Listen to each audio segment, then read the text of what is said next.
Good morning everybody. Welcome to my channel Vijayalakshmi. Today's topic is ఆలోచన.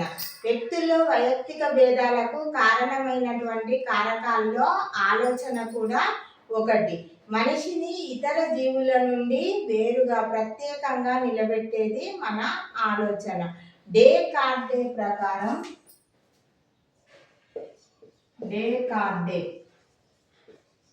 ప్రకారం వ్యక్తిని ప్రత్యేకంగా నిలబెట్టి మానవుని యొక్క మనుగడకు ముఖ్యమైనటువంటి కారకం ఆలోచననే అని తెలియజేయడం జరిగింది డేకార్టే. వివిధ విద్యావేత్తలు ఆలోచనకు వివిధ నిర్వచనాలను ఇవ్వడం జరిగింది. వ్యక్తి యొక్క మానసిక రంగంలో ఒక విషయం గురించి ఏర్పడేటటువంటి ఆలోచన సంజ్ఞానాత్మకమైనటువంటి ప్రక్రియనే ఆలోచన అని అంటారని రాసు తెలియజేయడం జరిగింది. వ్యక్తి యొక్క మానసిక రంగంలో ఒక విషయం గురించి ఏర్పడేటటువంటి సంజ్ఞానాత్మక చర్యలనే ఆలోచన అంటారని రాసు తెలియజేయడం జరిగింది. వ్యక్తి అంతర్గతంగా సమస్య పరిష్కార ప్రవర్తనకు ఉపయోగపడేటటువంటి భావననే ఆలోచన అని తెలియజేసినటువంటి వారు మెగిసన్.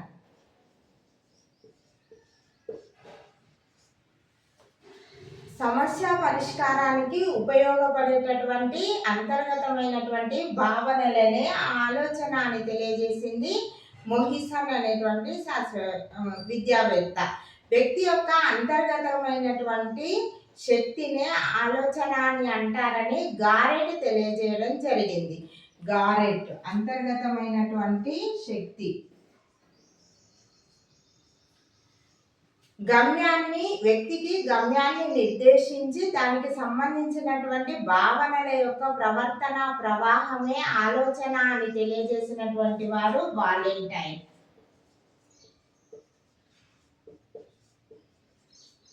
అంతర్గతంగా ఉండేటటువంటి ప్రతీకాత్మకమైనటువంటి చర్యనే ఆలోచన అని తెలియజేసింది గిల్ఫర్డ్.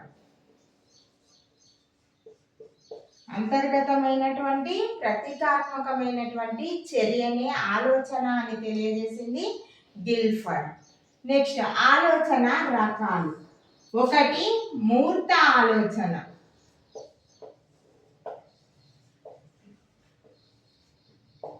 జ్ఞానేంద్రియాల ద్వారా ఒక విషయాన్ని గ్రహించడానికి ఉపయోగపడేటటువంటి దాన్నే మూర్త ఆలోచన అని అంటారు. కానీ కంటికి కనిపించేటటువంటి విషయాలను ఎక్స్ప్లెయిన్ చేయగలిగేటటువంటి దాన్నే మూర్త ఆలోచనగా చెప్పవచ్చు.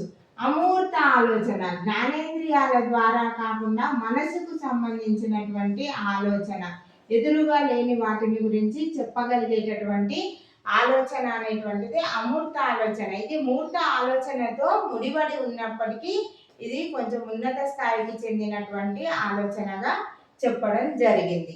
ఊహాత్మకమైనటువంటి ఆలోచన. ఊహాత్మక ఆలోచన. ఈ అమూర్త ఆలోచనలనే భావాత్మక ఆలోచన అని కూడా అంటారు. ఊహాత్మకమైనటువంటి ఆలోచన ఇది పూర్తిగా ప్రతిరూపాలకు ఆధారంగా చేసుకొని ఏర్పడేటటువంటి విషయం. మనిషి యొక్క స్మృతి పదంలో మిగిలినటువంటి స్మృతి చిహ్నాల యొక్క ప్రతిరూపాల ఆధారంగా ఏర్పడేటటువంటి దానినే ఊహాత్మక ఆలోచన అని అంటారు. ఈ ఊహాత్మక ఆలోచన వల్ల కొన్ని విషయాలను మనం ముందే ఊహించగలిగి అంచనా వేయగలుగుతాము. నెక్స్ట్ 10 yearsలో భారతదేశము ఏ స్థాయిలో ఉంటుందో చెప్పగలగడం. నెక్స్ట్ హేతుబద్ధ ఆలోచన. హేతుబద్ధ ఆలోచన లేదా తాత్విక ఆలోచన. తాత్విక ఆలోచన. పైనుండి యాపిల్ పండు కింద పడడం, చెట్టు పై నుండి మనం పైకి విసిరేసినటువంటి వస్తువు అనేటువంటిది కింద పడడం, పైకి విసిరేసినటువంటి ఏదైనప్పటికీ కింద పడడం అనేటువంటిది ఒక ఉదాహరణగా చెప్పినట్లయితే కొన్ని విషయాలన్నింటినీ గమనించి సాధారణీకరించగలిగేటటువంటి శక్తి కలిగినటువంటి దాన్నే హేతుబద్ధ లేదా తాత్విక ఆలోచనగా చెప్పవచ్చు. సమైక్య ఆలోచన. సమైక్య ఆలోచన. దీన్నే సమస్య పరిష్కార ఆలోచన అని కూడా అంటారు. సమస్య పరిష్కార ఆలోచన ఒక సమస్యను గురించి పరిష్కరించడానికి ఉపయోగపడేటటువంటి ఆలోచననే సమస్య పరిష్కార ఆలోచనగా చెప్పవచ్చు. ఈ ఆలోచన ఉన్నటువంటి వారు ప్రజ్ఞకు సంబంధించినటువంటి పరీక్షల్లో ఎక్కువ స్కోరు సాధించడానికి ఈ ఆలోచన అనేటువంటిది ఉపయోగపడుతుంది. గణిత సాధనకు సంబంధించిన సాధనలన్నీ కూడా ఈ ఆలోచన వల్లనే జరుగుతుంది. నెక్స్ట్ విభిన్న ఆలోచన.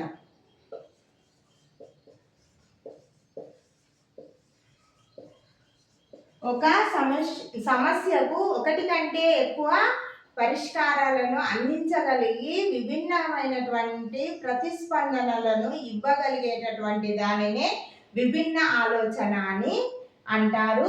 ఈ విభిన్న ఆలోచన అనేటువంటిది ఉన్నవారిలో సృజనాత్మకత అనేటువంటిది ఎక్కువగా ఉంటుందని గిల్ఫర్డ్ తెలియజేయడం జరిగింది. స్వైర ఆలోచన.